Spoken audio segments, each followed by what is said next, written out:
एक अरबपति उद्योगपति अर्जुन मल्होत्रा था। उसकी संपत्ति हजारों करोड़ की थी। उसने एक गांव की सीधी सादी लड़की गौरी से शादी कर ली, लेकिन शादी के तुरंत बाद ही उसे गौरी का देहाती अंदाज बिल्कुल पसंद नहीं आया। वो उसे अपने घर ले जाना भी नहीं चाहता था। गौरी ने मासूमियत से कहा, हमारे गांव में शादी के बाद पति पत्नी एक साथ सोते हैं और बच्चे भी होते हैं। ये सुनकर अर्जुन हंस पड़ा। उसने कहा, मैं तुमसे सिर्फ अपने दादा की जिद पर शादी कर रहा हूँ। असल में दोनों के दादा सेना में साथ थे। गौरी के दादा ने अर्जुन के दादा की जान बचाई थी। उसी एहसान को चुकाने के लिए ये शादी हुई। जब वे शादी रजिस्टर कराने गए तो वहाँ के लोग भी हैरान थे। उन्हें लगा अर्जुन पर जबरदस्ती हो रही है। उन्होंने अर्जुन से पूछा, क्या आप अपनी मर्जी से शादी कर रहे हैं? तभी गौरी ने झट से उसका हाथ पकड़ लिया और कहा, हाँ, हम दोनों अपनी मर्जी से शादी कर रहे हैं। अर्जुन ने हाथ छुड़ाने की कोशिश की, लेकिन गौरी की पकड़ बहुत मजबूत थी। वो छुड़ा नहीं पाया। शादी हो गई, लेकिन अर्जुन को हमेशा लगा कि गौरी सिर्फ उसके पैसों के लिए आई है। उसे नहीं पता था कि गौरी ही उसका बचपन का प्यार है। बचपन में अर्जुन का अपहरण हुआ था। उसे गांव में ले जाया गया था। वहीं गौरी ने उसकी जान बचाई थी। उस समय अर्जुन ने अपनी माँ की दी हुई एक चेन उसे दी थी और वादा किया था कि बड़ा होकर वो उससे शादी करेगा। लेकिन अब अर्जुन का ठंडा व्यवहार देखकर गौरी को लगा कि वो सब कुछ भूल चुका है। घर पहुंचकर अर्जुन ने गौरी को परेशान करने के लिए उसे खाना बनाने को कहा। गौरी ने खुशी खुशी खाना बनाया।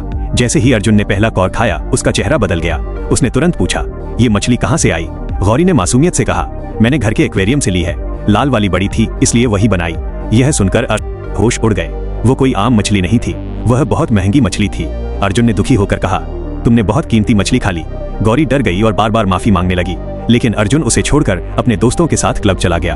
वहाँ उसके दोस्तों ने उसकी गांव वाली पत्नी का मजाक उड़ाया, लेकिन अर्जुन के मन में सिर्फ उसका बचपन का प्यार चल रहा था। उसने सोच लिया कि वह गौरी से तलाक ले लेगा। उधर गौरी ने तय किया कि वो अपनी सच्चाई अर्जुन को बताएगी। उसने पुरानी चेन निकालकर बिस्तर के पास रख दी। फिर वो आंगन में सब्जियां लगाने लगी, लेकिन गलती से उसने महंगे पौधों को घास समझकर उखाड़ दिया।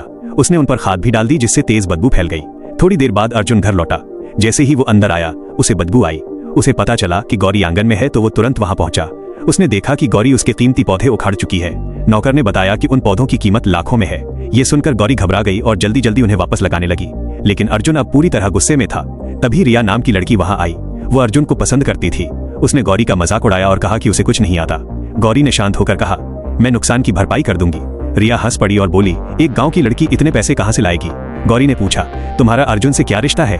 रिया ने अर्जुन का हाथ पकड़ लिया और कहा, तुम्हें क्या मतलब? तब गौरी ने कहा, अगर मैं उसकी पत्नी हूँ तो ये मेरा और मेरे पति का मामला है। ये सुनकर रिया गुस्से में आ गई। अर्जुन ने झगड़ा खत्म करने के लिए गौरी को धक्का दिया। उसने कहा, तुम मेरे लायक नहीं हो, हम अलग दुनिया के लोग हैं, तुम गाँव वापस चली जाओ। ये सुनकर गौरी टूट गई। रिया ने नौकरों से कहकर उसे घर से निकलवा दिया। अब गौरी के पास कहीं जाने की जगह नहीं थी। वह सड़क पर भटकती रही। फिर उसे एक केटीवी में नौकरी मिल गई, जहां रहने और खाने की सुविधा थी। लेकिन पहले ही दिन उसे पता चला कि वहां रिया और उसकी सहेलियां मौजूद हैं। उन्होंने उसे देखकर उसका मजाक उड़ाया।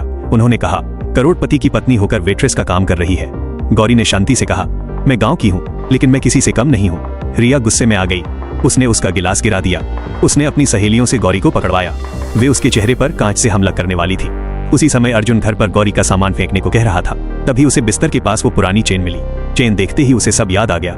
उसे समझ आ गया कि गौरी ही उसका बचपन का प्यार है। वो तुरंत कार लेकर केटीवी की तरफ दौड़ा। उधर गौरी खतरे में थी और अब सब कुछ बदलने वाला था। पार्ट 2 के लिए अभी लाइक करो, चैनल को फॉलो करना मत भूलना और कमेंट में जरूर लिखो पार्ट 2 चाहिए।